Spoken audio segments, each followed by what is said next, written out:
Ever since the disaster in Fukushima, there's been a new interest in getting rid of nuclear energy power plants. That's when this group, New York City group, shut down Indian Point Now, originated. The 4th anniversary of the Fukushima disaster is coming up.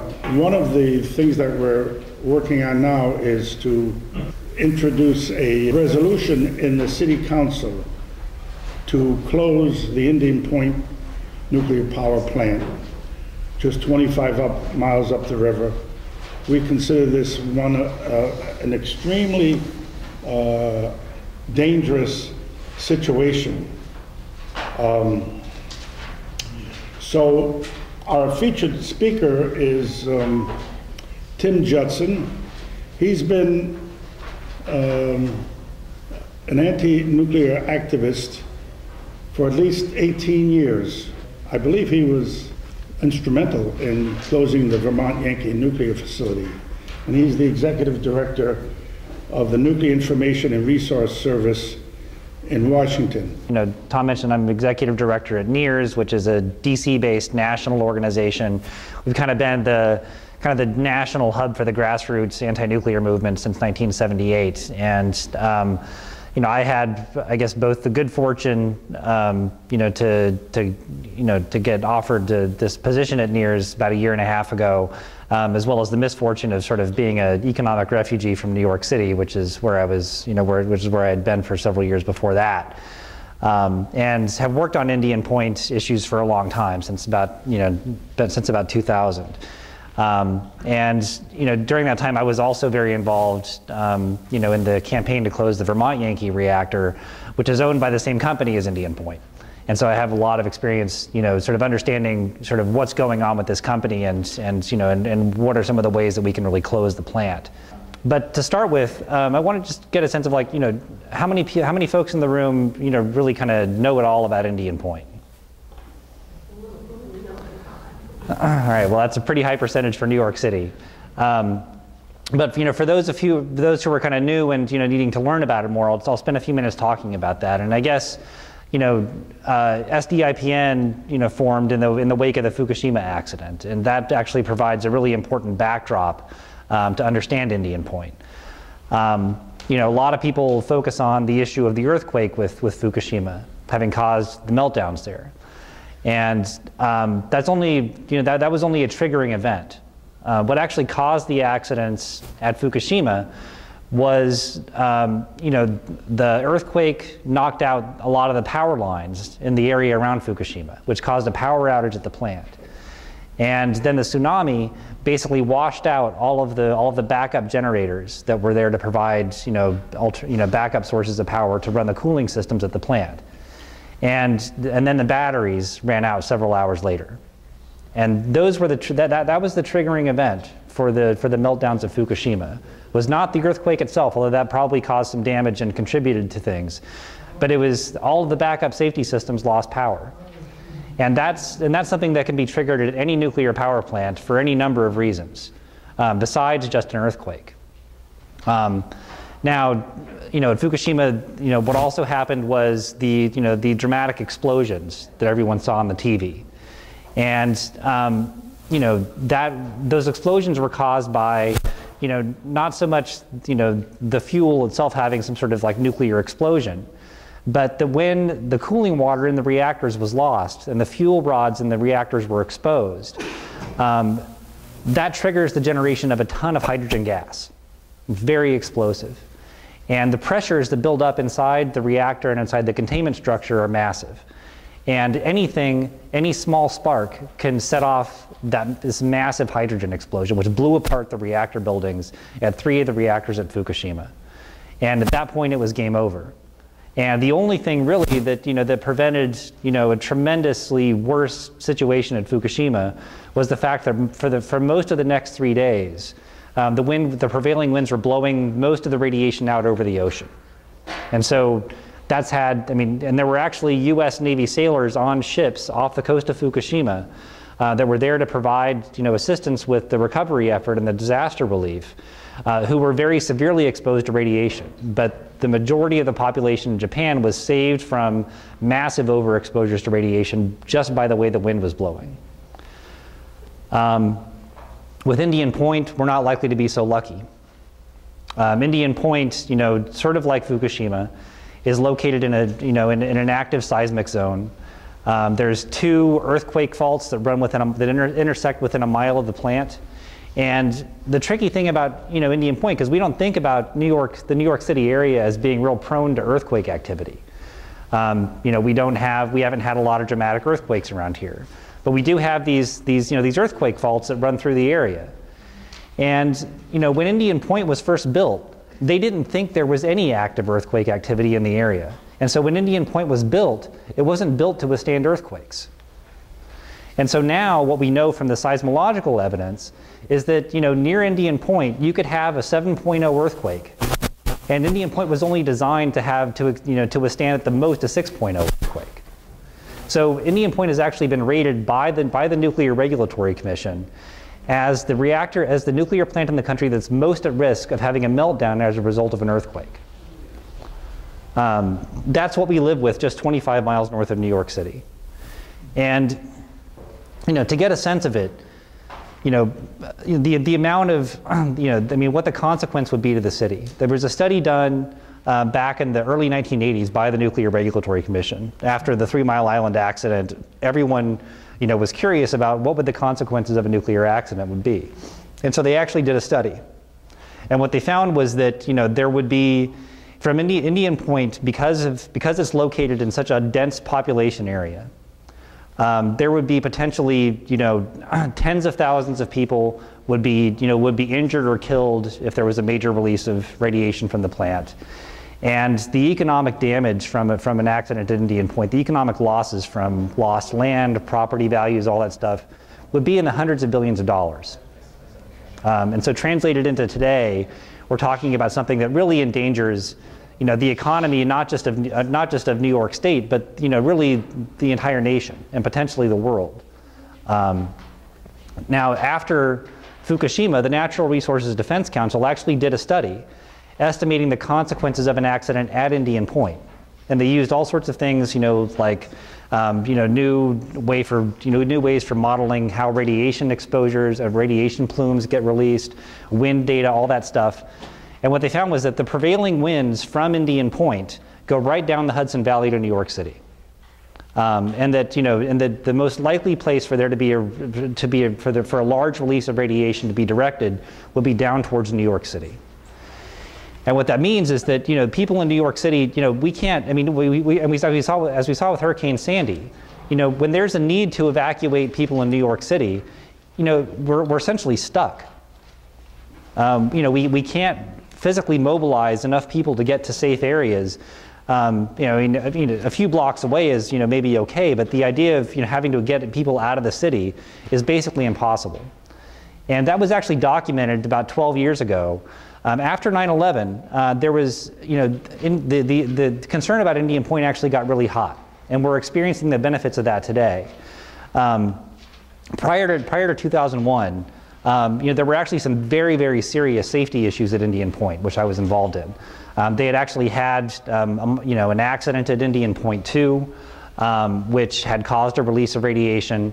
Out of that, we found that there were really serious issues of systemic mismanagement at the plant, workers were actually coming to those of us who were working on the issue, and funneling to us hundreds of documents about internal problems inside the plant. And this was actually getting some attention, but hadn't really lit a fire under anybody yet. Then 9/11 happened, and actually the planes went right over Indian Point.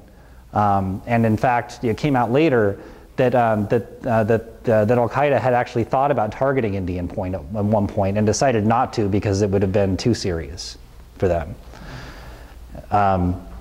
But that awareness really sort of shot an arrow through the Hudson Valley, and started a political sort of moment when now, as we see, Governor Cuomo is still actively fighting to close Indian Point.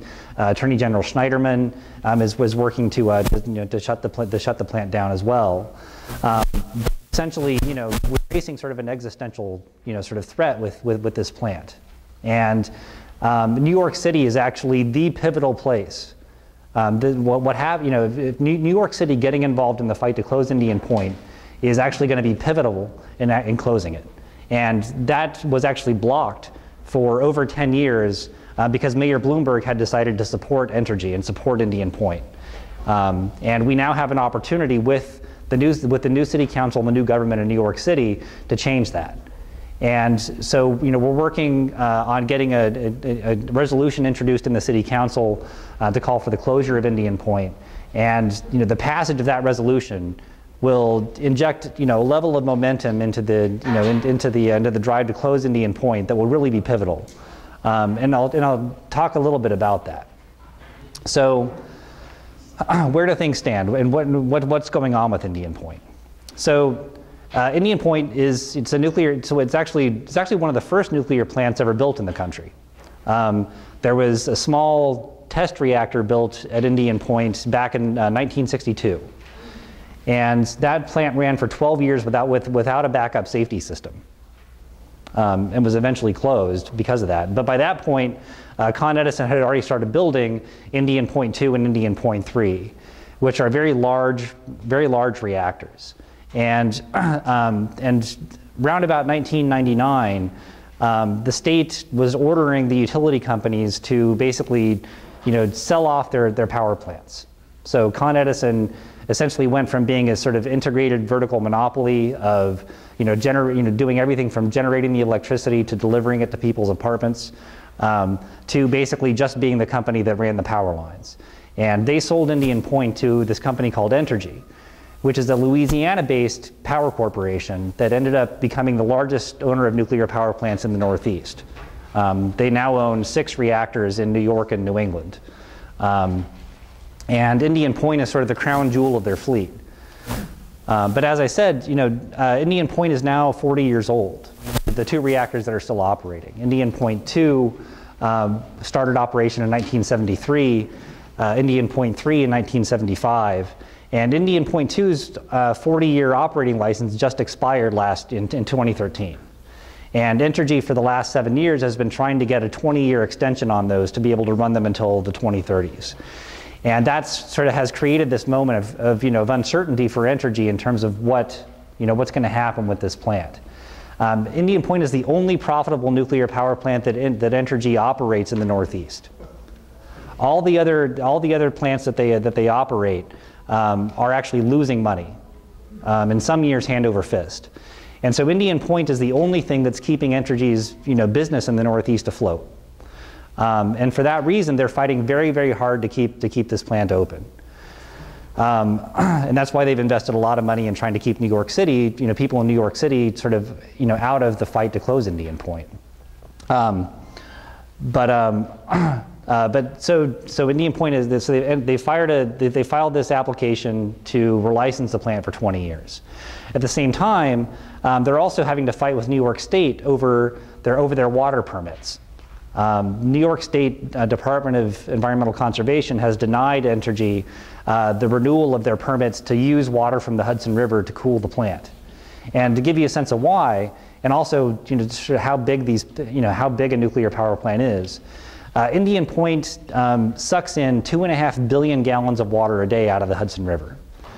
They kill billions of fish a year through using what's called a once-through cooling system. And then they eject that water, that's been heated up back into the Hudson River about 20 degrees warmer. And what that amounts to is that essentially Indian Point releases as much heat as the Hiroshima bomb released into the Hudson River every 2 hours, 24/7, 365. And so it has a dramatic impact on the ecosystem of the Hudson River, as well as releasing radiation into the river on a daily basis as well. But it has a tremendously destructive effect. And so the state has denied Entergy the right to access the water from the river, and that's been caught up in court. The state is basically telling Entergy that you've got to do one or two things. You've either got to build those huge cooling towers that sort of nuclear plants are sort of iconically known for, but actually most of them don't have, which would cost Entergy about $1.5 billion.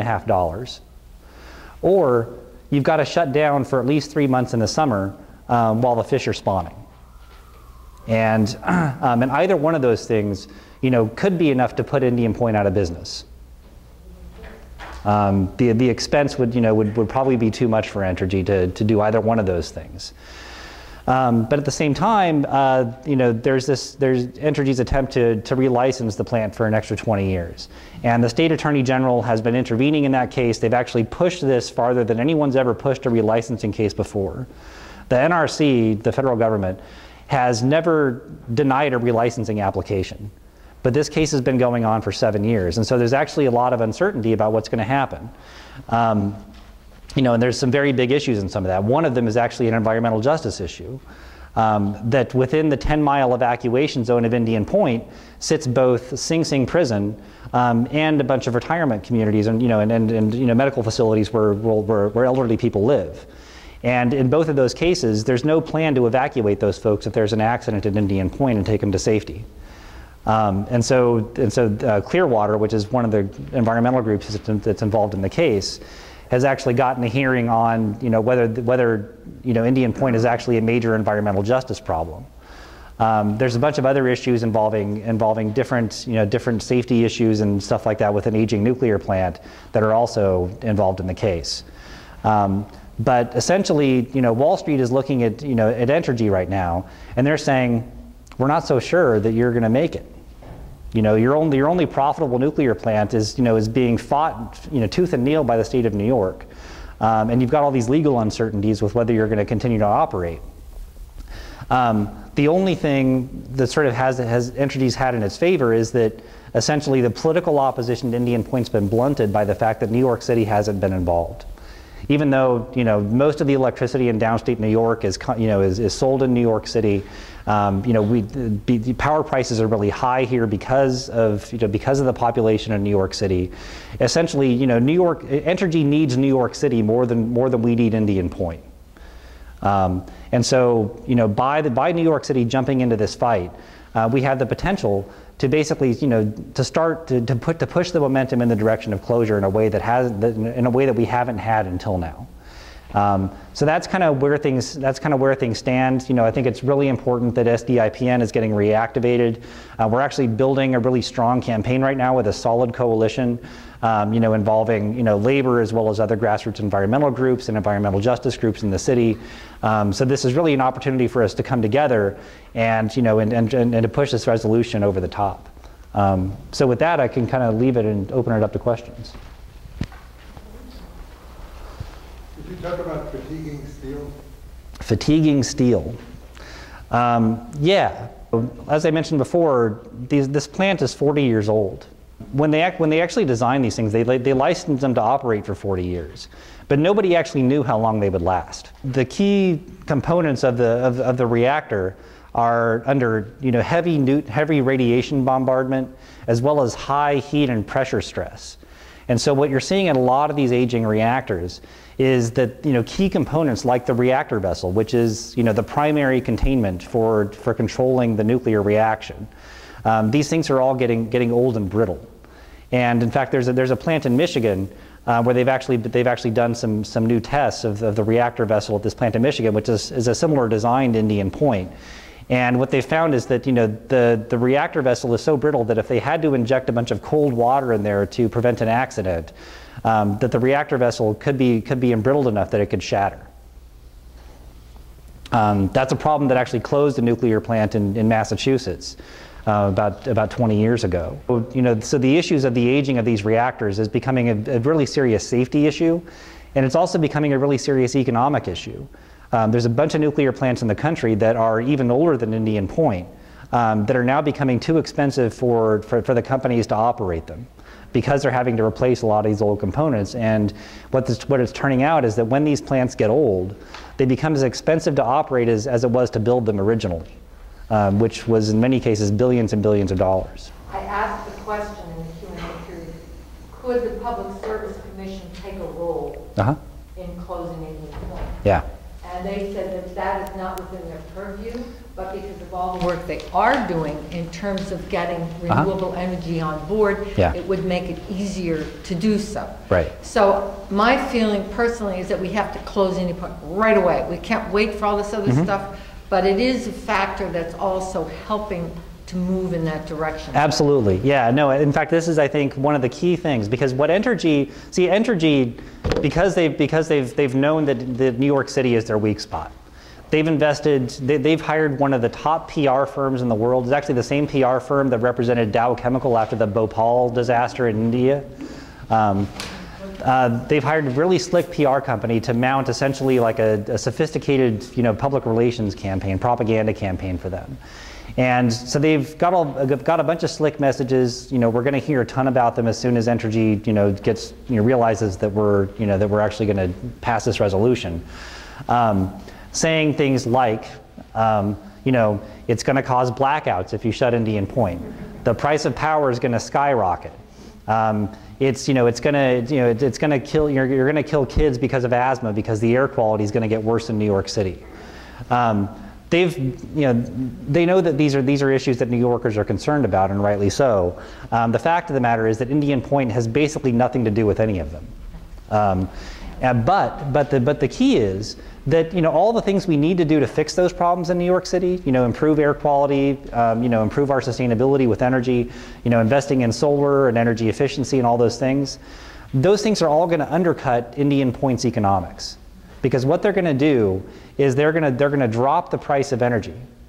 And as soon as the price of energy continues to drop, Indian Point is going to become less and less profitable for Entergy to operate. And the other piece to this is that the governor has been opposing Indian Point for several years. He actually did think ahead about this. And so he ordered the Public Service Commission 3 years ago to put into place what he called the Indian Point Replacement Contingency Plan. So what they've already begun doing is doing things like upgrading transmission lines upstate, mandating that Con Edison do a whole bunch of energy efficiency improvements, as well as do things like putting in energy storage, which you're starting to see hundreds of megawatts of energy storage being installed in buildings in New York City right now. Something that wasn't even thought of 3 years ago when they began that process. Now all of these renewable energy technologies are becoming more and more affordable, and it's going to undercut Indian Point's economics. So we just need to charge forward with our plans for for renewable energy in New York City, and that's only going to support the closure of Indian Point. Is there one agency or one person that can just say shut it down? Well, yeah, but they're not gonna. I mean, the Nuclear Regulatory Commission essentially holds the keys. That's the federal agency that's mandated to regulate nuclear safety. And Indian Point should have never been located where it was. And in fact, you couldn't license a facility in Indian Point's location today under the current regulations and knowing what we do about the earthquake activity. NRC should and could say no and just say, look, you've had 40 good years. Luckily nobody's, we haven't died yet, but let's call it quits. NRC is NRC is what's called a captive agency. They're 80% of the Nuclear Regulatory Commission's budget is paid by fees from the industry that go into the general treasury of the US government, but are basically used to fund the Nuclear Regulatory Commission. So when the industry isn't happy with NRC doing something like enforcing safety regulations that could close a nuclear plant, and has done so on some occasions in the past, they go to Congress and start threatening NRC's budget. And so the NRC has become, what's called a captive agency. We can't count on the NRC to close Indian Point. When the state deregulated the utilities, like I said, they forced Con Ed and the other utilities to sell off their power plants to companies like Entergy. They gave up their direct regulatory power over the power plants. And so, the state is, Indian Point also ought to have to close for not having the water permits from the DEC. The state doesn't have a direct, they can't pull a lever and say shut Indian Point. That's why, that's why really New York City getting involved is so important, because, the city can actually create the political momentum to drive closure on the plant. these reactors that were Fukushima is the same model that we took? They're not the same model, no. The reactors at Fukushima were what's called boiling water reactors. We actually have a virtual twin of Fukushima actually upstate on Lake Ontario at the 9 Mile Point and Fitzpatrick reactors. That's 3 of boiling water reactors, just like the ones that blew up at Fukushima. Indian Point is what's called a pressurized water reactor design. It's essentially the same technology, but it's just designed a little differently, but it has the same, the way a meltdown happens at Indian Point is the same way it would happen at Fukushima. But even if we got Indian Point closed, the waste fuel ponds would still be a danger. That's right. As well as the decommissioned plant. Mm-hmm. Because it would take like 30 years at least to decommission it? Depends on how they do it. But it's related to the other question. During Sandy, I was listening to I was on high ground, so I listened to the weather reports, and they said the surge came, I couldn't remember how many inches or feet from the fuel pipes. It was within about 8 feet of flooding the plant. So the question is, this is the real danger now, without anything else happening. Well, hurricanes could take it out, aside from being a terrorist target. Well, they've also begun having tornadoes in the lower Hudson Valley. So I mean, there's lots of different kind of severe weather events that could cause an accident. Certainly the surge and hurricanes and those things are part of it, but there's other things too. So what I heard was that they had decided, when I went up to the NRC hearings, I couldn't get any information. They didn't know anything about decommissioning because they had a generic study and they didn't have anything specific and they had no information. But the question was that they didn't seem to have any plans for covering these fuel ponds. They certainly have no place to put it. Yeah. So is there something that could make these fuel ponds less dangerous? So what she was referring to is what are called the spent fuel pools at the reactor. These are, very 40-foot deep pools of water in which the used fuel from the reactor is stored. And what people often don't know about nuclear waste is that when the fuel comes out of the reactor, it's actually 1,000,000 times more radioactive and hotter than when it went in the reactor. So the waste is actually is actually not spent in the sense of like what you think of as less radioactive. It's actually much more radioactive, and also the fuel rods themselves are encased in a metal that's actually flammable. The fuel rods also become embrittled, same as the reactor does, by being under those conditions for inside the reactor core. But the thing is about the fuel pools is that because we still don't have a solution to nuclear waste after 50 years of having nuclear power, the pools were only designed originally to hold a few years worth of fuel. And because there's nowhere else to put it, they've essentially re-racked the pools denser and denser to fit more and more waste in them. And now there's as much fuel. I mean, the fuel in these pools is packed about as tightly as the reactor core itself, but with 6 times as much fuel in them. And so you have potentially, I mean, if one of the pools were to lose water, from I mean, a terrorist attack, a plane crash, an earthquake, a really bad earthquake or something. If you lost the water in the pool, you could end up with a worse accident than if the reactor melted down, because there's so much more radiation at stake. And so, we actually had a study done about 10 years ago of what the consequences of a fuel pool accident would be. And we actually had the researcher, this guy named Gordon Thompson, who's an expert on this stuff, look at specifically at Indian Point what could happen. And what he found was that, and this was 10 years ago, there's more fuel in the pools now. But with the amount of fuel that was in the pools at Indian Point 10 years ago, or 12 years ago, the radiation release from a pool fire could leave an area 3/4 the size of the state of New York uninhabitable for decades, just like around the Chernobyl reactor, but that much larger. I mean, that's how much radioactivity we're talking about in the pools. So yes, I mean, once we close the reactors, there's still a huge danger in the pools. And one of the really important things that's happened as a result of the Vermont Yankee nuclear plant closure, which again was owned by the same company as Indian Point, the state of Vermont basically got an agreement from Entergy that the first thing that they're doing, and they're starting it right now, is getting the waste out of the pools and into what's called dry cask storage, which is, passive and more safer. You don't have to deal with, the same problems with loss of the water in the pool. So that's the first thing that needs to happen after closure, is get the waste out of the pool. And that reduces the risk significantly. We actually have advocated for something better, which is called hardened on-site storage, which would actually be, a better form of this dry cask storage that's actually hardened and protected so that it's not so much of a terrorist target, which would be really important. There's something about the covering of these? Well, the thing is, with Indian Point, you're also dealing with the fact that Indian Point is a very small site. It's only about 200 acres, the entire plant site. And so there's some question about how much room there is to do something more robust than just regular dry cask storage. So people have talked about whether building a bunker over the waste would be important. And that's something that's got to be figured out. I think let's move on to... We're all kind of on board. How do we build a coalition?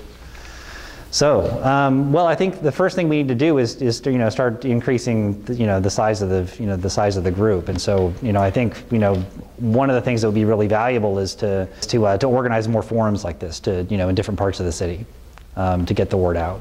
That's I think the first thing. Yeah, I think the other thing is that we've got a good coalition of grassroots environmental groups in the city, but there's clearly other folks that should be involved, including environmental justice groups. If you're a member of a labor union, I think it's really important for all of us to activate whatever other groups we can.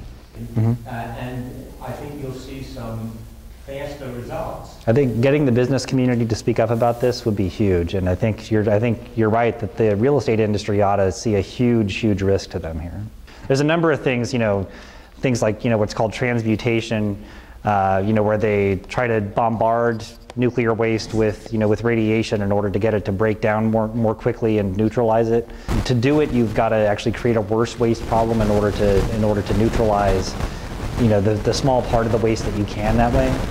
And then there's what's called reprocessing, which the industry likes to refer to as recycling. But and France and in the United Kingdom have done this for a long time.